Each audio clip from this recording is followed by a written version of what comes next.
Good evening, good afternoon to everyone on this call. My name is Ben Mackey. I'm the Chief of Research Evaluation and Design here in DeSoto ISD. And we also have my colleague, Joshua Newton, our Senior Data Strategist here. And the purpose of today's webinar is to talk to you about a very exciting new program here in DeSoto ISD that we were approved for by the state of Texas this past summer called the Teacher Incentive Allotment. And we're going to go through what this means for you. And in short, it's a program that in addition to your salary and other stipends, this is a program that will be able to pay our most effective teachers even more based on student performance, student culture, and their T-TESS evaluations. So we're going to walk through what the program is and a number of other things today and answer your questions about it. So Josh, if you can move us ahead. These are the 5 things that we're going to cover today in pretty short order. What is the teacher allotment? Where does it come from? How do you as a teacher qualify? How will your designation be determined? How will any points be calculated? And then we'll have a timeline and a question and answer at the end. But I do want to note, everyone, if you look at the bottom of your screen, you have a Q&A button that you should be able to click. And you can type in questions that we can answer in real time during the session. So make sure to use that. And if you have a question, if you just hit the raise your hand button, that's also on the bottom, I'll be able to see that and we'll be able to pause and have you come off mute and be able to ask your question about any of these elements. So if we want to go to the next slide, let's start with what the teacher incentive allotment is. And you might have seen it called T.I.A. So the teacher incentive allotment, it was actually passed as part of House Bill 3 a number of years ago when the state legislature overhauled the education funding law here. And it actually provided funds to supplement the pay of the most effective teachers. So last spring, DeSoto ISD went through the process to identify our system and applied to T.I.A. And they approved us this summer. And so we are now eligible to participate. And teachers who are in an eligible teaching assignment will have the ability to earn extra money and receive a stipend and qualify for a designation. You all are on this call. You got this invite because we do believe that based on your current class schedule, that you would be able to qualify for T.I.A. Now we're going to talk through which classes qualify for that shortly. But the 2 big things here is that the amount of funding depends on your designation that you would receive and the demographics of your campus. So teachers at a different campus that has a higher percentage of students that are coming from poverty or any other number of factors may get more funding than someone at the same designation somewhere else, but that's a state calculation. And with that money that comes attached, we are going to funnel the maximum amount possible, 90% of it, directly to the teacher that earns it. So if you earn that designation, you will get the maximum amount possible, and you'll get that as a lump sum, and it will be TRS eligible. Next slide. So there are 3 designations that you are eligible to earn. If you qualify for this, you will receive either a recognized, an exemplary, or a master teacher designation. And you can see right underneath these the minimum and the maximum amounts that you would be able to earn based on that designation. So if you earn the recognized designation, you will be able to earn between $2,700 and $8,100 additional dollars, depending on which school you are teaching at. Exemplary is $5,400 to $16,200, and for master, $10,800 up to $28,800. So again, in DeSoto ISD, we are going to pay 90% of that, the most possible, directly to the teacher. And that allotment does vary by campus and is recalculated every single year by T.I.A. in April for the next year. So basically the designation tiers are determined in April, so you will know what you're going to be eligible for in the following year. And if you get this designation, it is something that goes on your certificate. So you will go to your SPEC and you could look up your teaching certificate and it would say exemplary teacher or master teacher. And that designation stays with you for 5 years. So if you get it 1 year, you will automatically have that designation for the next 4 years in addition. And you will have that, and no matter where you go, you'll be recognized as such. Next slide. And we've got a number of different ways that we have aimed to compensate teachers in DeSoto ISD, which is a big increase from last year and prior years. But I want to make this clear is you will still earn your base salary and your step increases every single year based on the salary scale. That is no different. That has been the same for a while, and that will continue to be the same.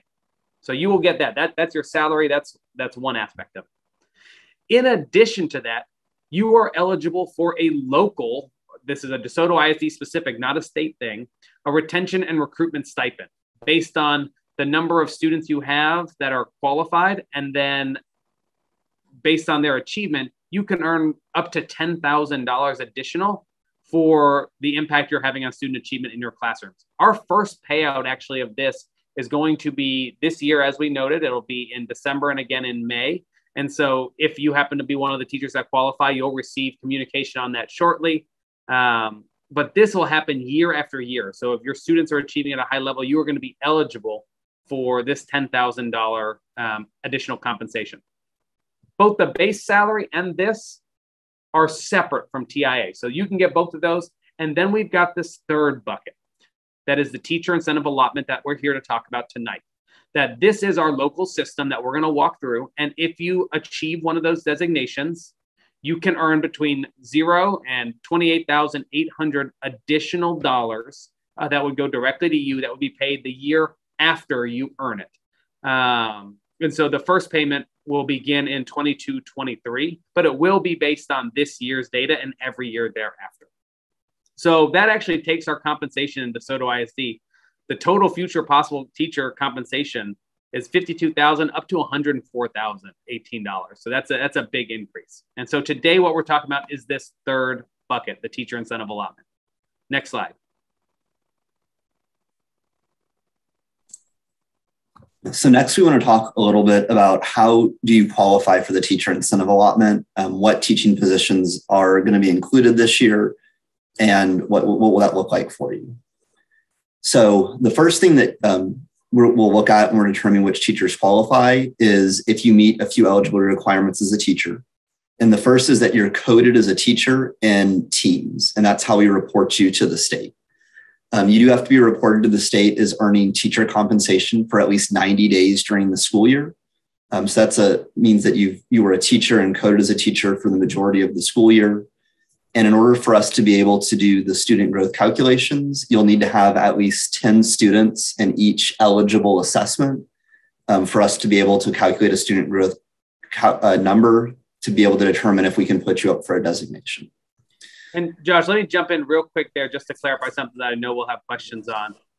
When we say that you're coded as a teacher, so that obviously is classroom teachers, but it is also eligible for master teachers and interventionists if they are the teacher of record for at least 10 of these qualifying kids. So some interventionists or master teachers may not be teacher of record, in which case they might not be eligible. But if they are teacher of record and maintain teacher of record throughout it, they would additionally be eligible.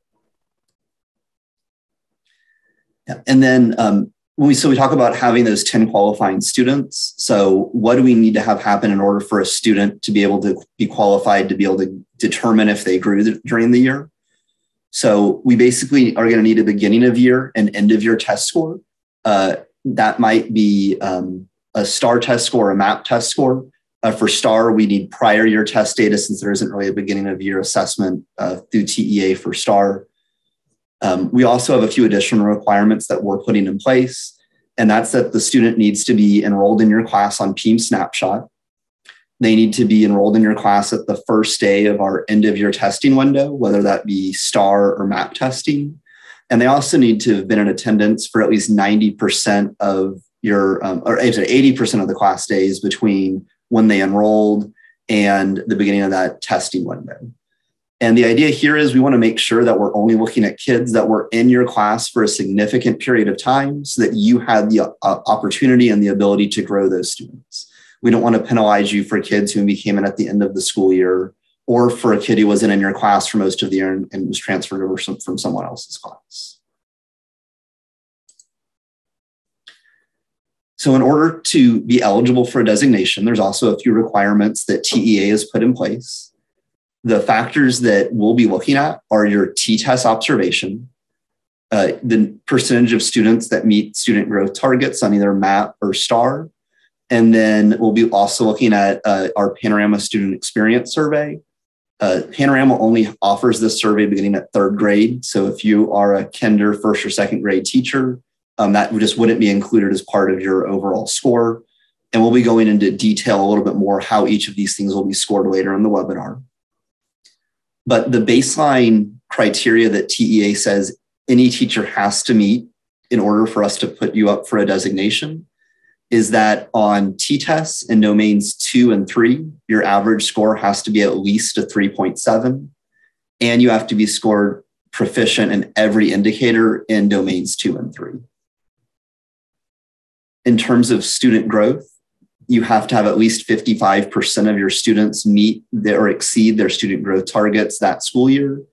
So if you meet both of these criteria, then assuming your score in our system is high enough, we'll be able to put you up for a designation at either that recognized exemplary or master level, depending on your overall score.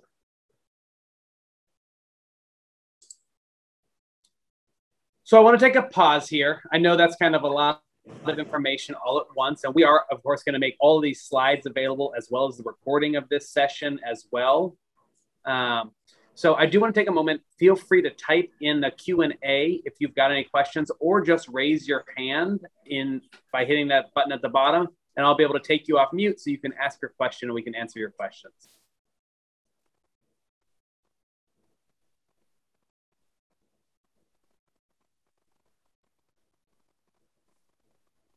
All right, I do see a hand raised. All right, Mr. Patricio, you should be able to talk now.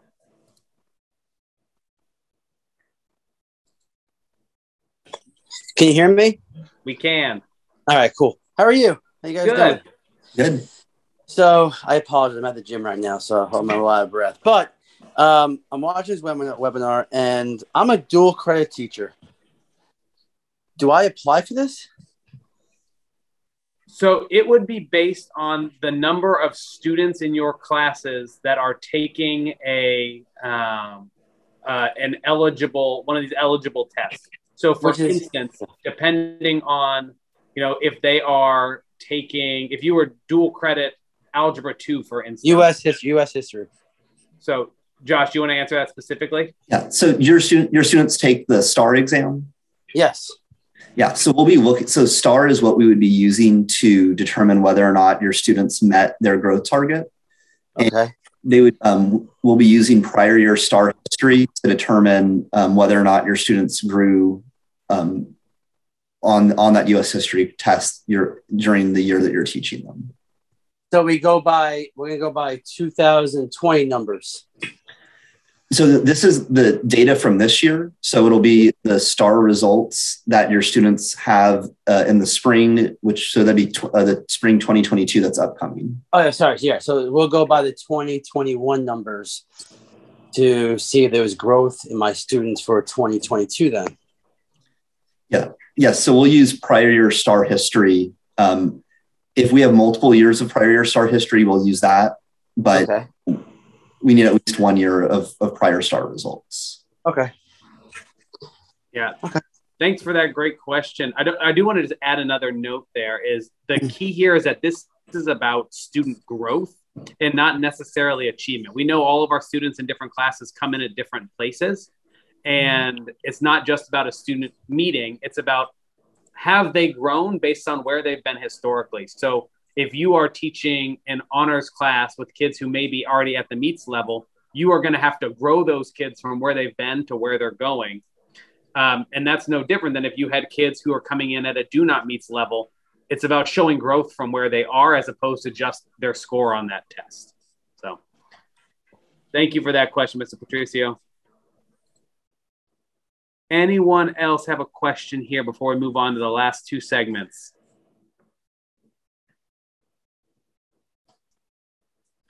All right, then we will move on. And again, if you've got other questions, feel free to hit the Q&A button and type it in, or raise your hand and we'll bring you off mute in a second.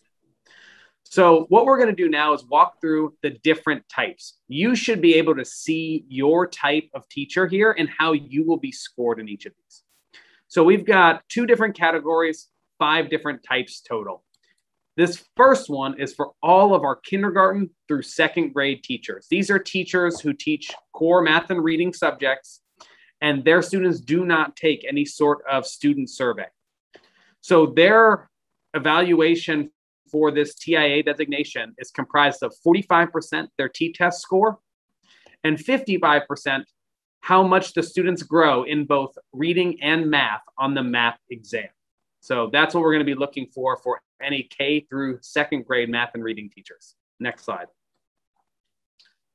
Now, category B teachers are everyone in 3rd through 12th grade. And these are teachers who have their students take a survey. So, excuse me. For category B, you will have 45% teacher observations still from T-TESS, 15% from the Panorama survey, and 40% for student growth from either MAP and or STAAR, depending on which courses you take. And so we'll walk you through each of the types that you'll be able to see here. So type 2 teachers are those who teach courses that have both MAP and a STAAR exam. So that's all of our 3rd through 8th grade math and English teachers, our 8th grade science teachers, our 8th through 12th grade Algebra 1, English 1, or English 2 teachers. All of those courses and students take both MAP and they take a STAAR exam. So you would fall in this breakdown. 45% of it would be observation, 15% student survey, and then the 40% would be broken up into 20% for MAP growth and 20% for STAAR growth. Next slide. Type 3 teachers are those that have only a STAAR exam. They don't have, their students don't take a MAP. So who is that? That's departmentalized 8th grade social studies teachers, and it's high school biology and high school US history teachers who don't have a MAP exam for their course in their classes, but they do have a STAAR exam. So theirs would be the 45% observation, 15% student survey, and 40% would be based on student growth on STAAR. Next slide. Type 4 teachers are the opposite. They're teachers who don't have STAAR, but they do have MAP. And so these are our English 3 and 4 teachers, our Algebra 2 teachers, and our geometry teachers. And so again, 45% for T-TESS, 15% for student surveys and Panorama, and then the 40% student growth would be based on students growing on MAP. And then finally, our type 5 teachers, who are the most wonky group because they would have courses that fall into multiple different categories. So for instance, they might have 4 sections of Algebra 1, which has both STAAR and MAP. So there'd be a type 2 teacher for those courses, and 3 sections of Algebra 2, which doesn't have a STAAR, but only has MAP. So in cases of this, and there's not many of these teachers across our district that kind of have some in both types, they would still have exactly the same 45% in T-TESS, 15% in Panorama, and 40% in student growth. But we would calculate it for their courses differently. So we'd calculate their Algebra 1 MAP and STAAR growth. Then we would calculate their Algebra 2 MAP growth. And then we would just take a weighted average of how much they teach Algebra 1 versus Algebra 2. And that's what would count for the student growth. So it would be just weighted based on how much of that and how many students you have in that class. So you should have been able to see kind of where you fall into each of these types in this. Next slide. So the note here is that based on how many of those points you receive, so you can see at the top, if you're a type 1 teacher, that's our kindergarten through 2nd grade, you can get up to 45 points for T-TESS and up to 55 points for your student growth on MAP. And you don't have any points for student perception. If you are a 3rd through 12th grade teacher, you can get up to 45 points for T-TESS, up to 40 points for student growth, and up to 15 points for your student Panorama survey. And so basically you are eligible for up to 100 total points. And what you see here, when you look at type 1 and types 2 through 5, you see at the end of the year, if you're a type 1 teacher and you scored 65 points out of the 100, we will be putting you up for a recognized designation as long as you met those minimum requirements that Josh showed earlier. Exemplary would take 69 points and master would take 80 points if you are a type 1 teacher. If you are a type 2 through 5 teacher, you would need 67, 72, and 84. And if you meet that number, you get put up for the designation as long as you met the minimums. The great thing about this is not that we're only putting up a certain number of teachers. Point blank period. If you meet the minimum criteria and you score this amount of points, you will be put up for this designation. So I'm going to turn it over to Josh. Well, actually, let's pause there and see if there's any questions before we move on to the last segment here. All right. I see a hand raised. Ms. Cox? I'm sorry, and I was about 10 minutes late for the meeting, so I apologize. Can you hear me? We can. Okay. I'm a little late. I was 10 minutes late, so I may have missed this, but I teach at DAP. I teach English. I teach grades 6, 7, 8, 9, 10, 11, 12. So I'm not sure how I fall into that because I'm not responsible for their STAAR scores. But we have kids on campus anywhere from 10 days to 60 days. So while we are responsible for their learning, their scores aren't necessarily on myself, the biology teacher, the math teacher, social studies teacher. So I'm not sure how we get calculated into that or if it was covered in the 10 minutes that I missed. Gotcha. Yeah. So there was a slide early on. There is a certain criteria that you would have to have the students in your course for at least from our PEAM snapshot date in October all the way through the testing window. So if they're enrolling and unenrolling, you may not be eligible based on that. But we can also connect with you directly offline just to make sure that we get your direct questions answered for your own courses that you teach. Okay, that would be great. Thank you so much. No problem. Thank you, Ms. Cox. Do I see any other? Miss Chavez Fields, go ahead. Yes, I came in late also because we had a faculty meeting. Is this going to be available for us to look at later on? Absolutely. We recorded this one and we also had one last Wednesday. We're going to have both of those recordings available. We're going to put it up on the website. It should be up by the end of this week. And we'll make sure you get the link so you can watch the beginning or go back through it or look through these slides. Thank you. No problem. Thank you. All right. Let's go through this last bit and then we'll stay on to take any additional questions that people have. So Josh, take it away. Okay, so we want to quickly just talk through how will your points be calculated, right? Ben shared the numbers that you would need for each of the designations for recognized exemplary and master. So we're going to go through each of the three types of scoring with T-TESS, student growth, and Panorama. So for T-TESS, this is going to be based on your T-TESS observation that you receive each year from your evaluator on campus. And we'll be doing a weighted average where domains 1 and 4 are weighted as 15% each, and domains 2 and 3 are weighted at 35% each. We're weighting those higher for domain 2 and 3 because that's what's going on in the classroom every day, right? Those are the things that are actually happening in your classroom. So we've weighted those a little bit higher. And once we do that weighting, we will then, that'll give us a raw score. And we're going to use a composite score table that's going to tell us how we scale up your raw score up to the total of 45 points.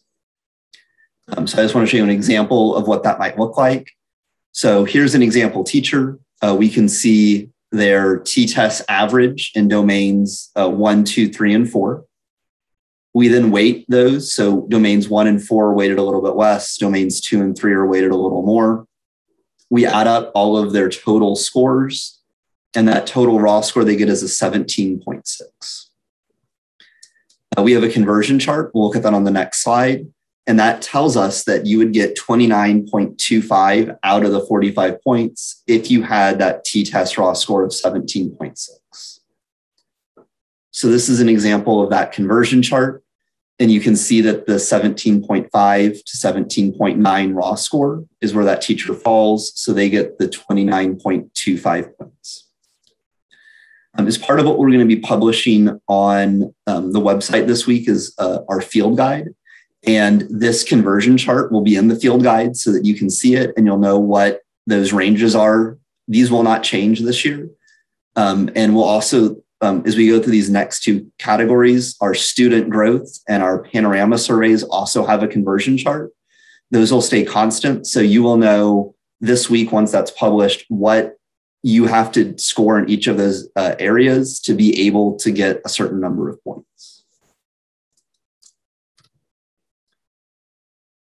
As we move into student growth, so the student growth score is based on the percentage of students that you have that either meet or exceed their expected growth for the school year. We have a conversion chart that will look at the percentage of your students who met their target. That gets converted to a 0 to 5 on a 5-point scale. And then that 5-point scale gets scaled up based on what your part of the pie that we looked at earlier is worth.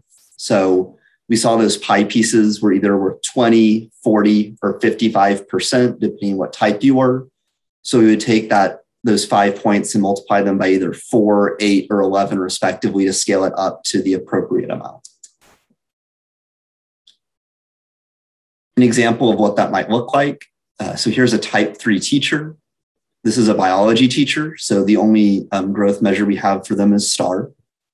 And we would calculate the percentage of this teacher's students who met or exceeded their growth targets. So in this example, that was 56%. Our conversion to the composite score puts them at 3.12 out of 5 based on the conversion table that'll be published in the field guide. And then when we multiply that by 8 to get them up to the 40 points for their pie chart, they end up with 24.96 out of 40 points. We don't have a picture of that conversion chart here, but it will be in the field guide that is released this week. And then the last component is the Panorama student surveys. Remember, these are only for grades 3 through 12. So if you teach students younger than that, you wouldn't have this component in your T.I.A score.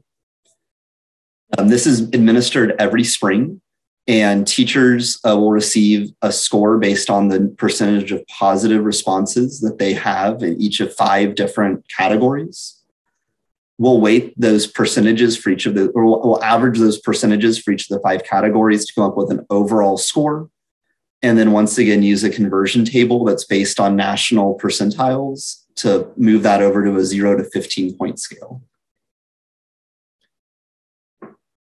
So this is an example of what that might look like.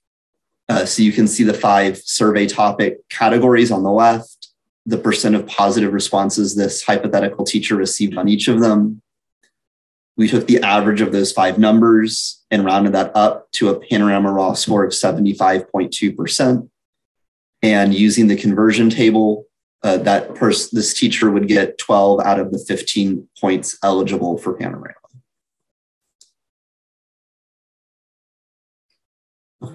I know we went through a lot of math there. As a reminder, all those conversion tables will be posted in the field guide, but we do want to take some time to answer questions if there are any questions about the math. And we also know that this is your first time seeing it. We're going to be able to post this online, and you will be able to look through it. We will look to host office hours throughout the remainder of the year if you do have questions. And then we'll also show you just how to reach out to us directly so we can just answer your individual questions. But feel free to raise your hand or type in the Q&A if you do have questions right now.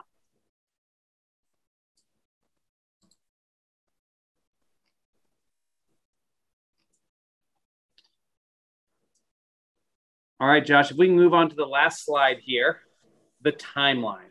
So I know people might have questions around this. So right now, this school year is what we're calling the data capture year.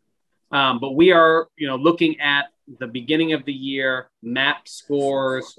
We're going to be looking at this year's students, their STAAR scores and their end of the year MAP scores at the end of this year. And we're going to use the data from this year to determine how many points you would score for your individual students and what designations we would believe you qualify for.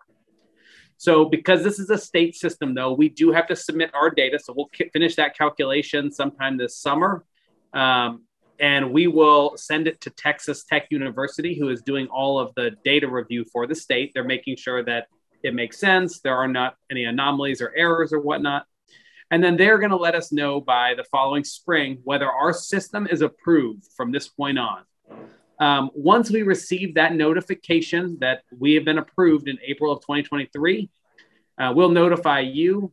And at that point, the state will give us the money to be able to funnel it directly to you if you're in the district at that time. So you would receive that money only if you're in the district, though. The money will not necessarily follow you to other districts. And you would receive that payment no later than August of 2023.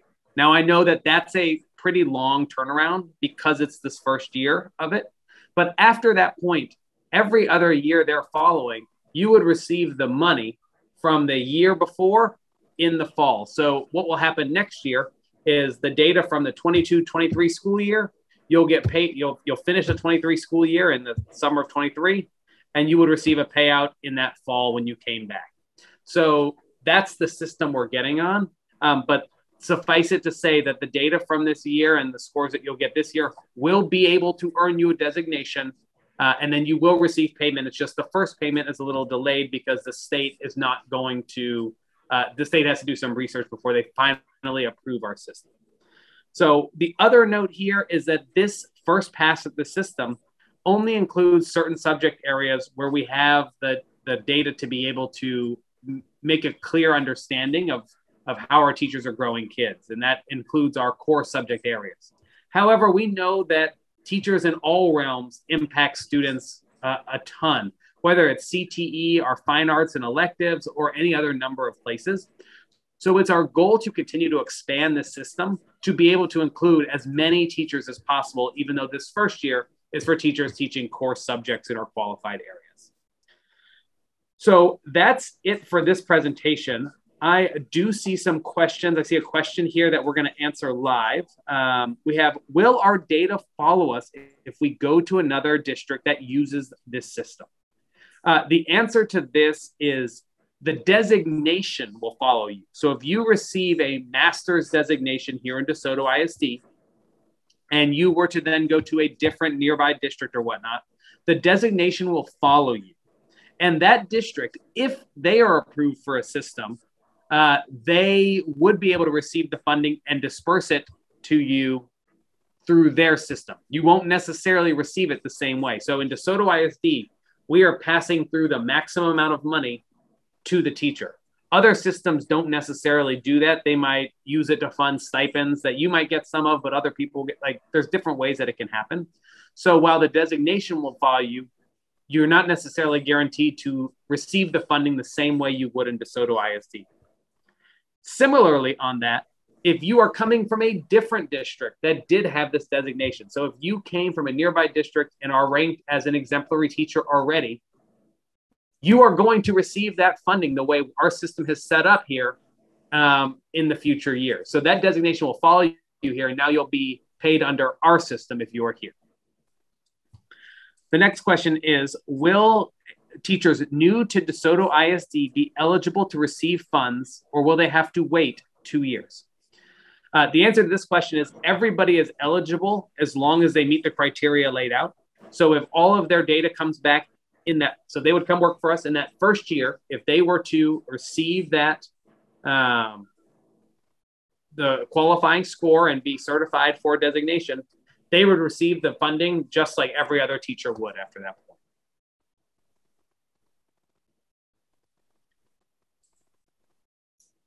Any other questions or any hands raised?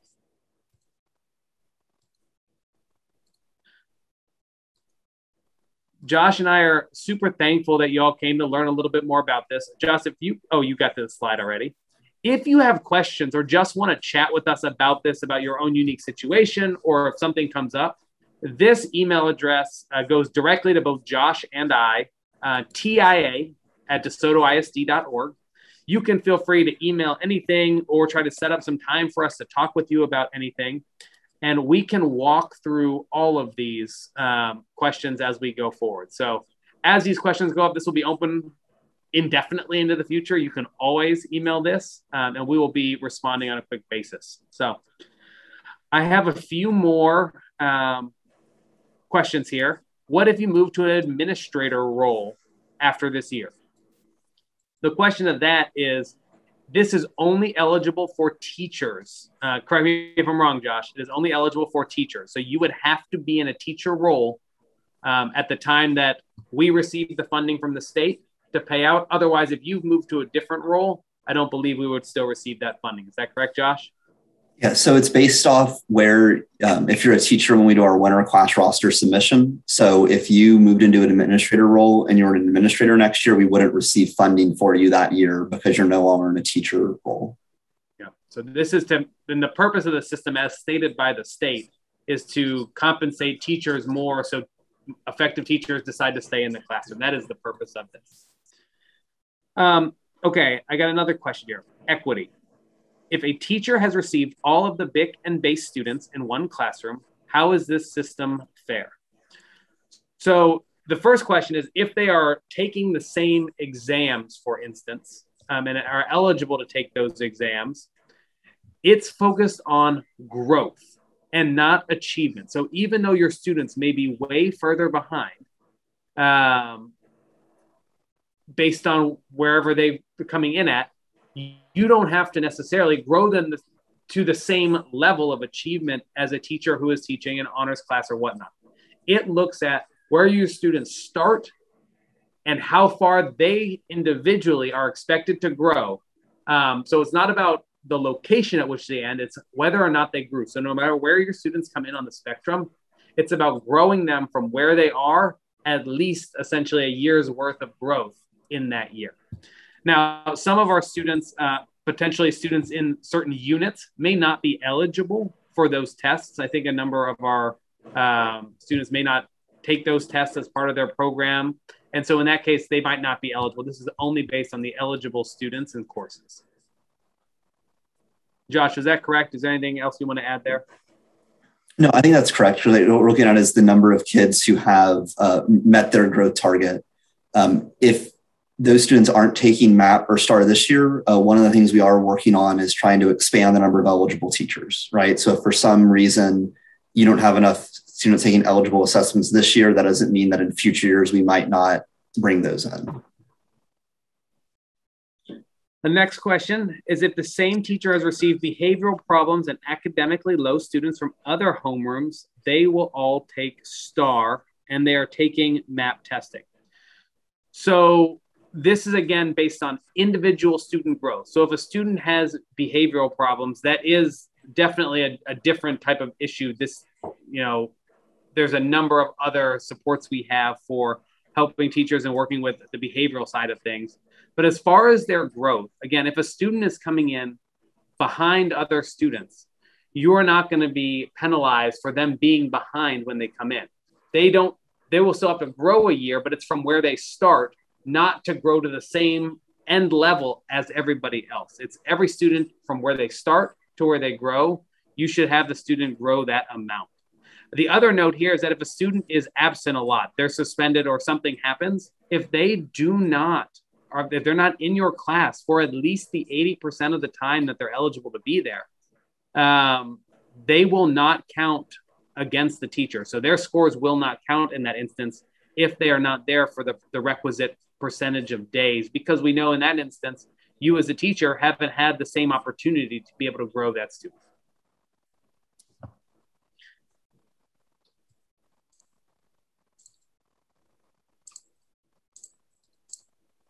All right. These are some great questions. Please continue to ask them. Josh and I will hang around for a couple minutes here just to be able to answer any other questions that come up. But this does bring us to the end of our presentation. So again, TIA at DeSotoISD.org. And we will also email you out this week with the link to where these are recorded, the rule book so you can look through it, and how to contact us about any questions you might have as they continue to come up. So with that, thank you all so much for being here. Feel free to stick around if you have other questions. Otherwise, we will talk to you soon.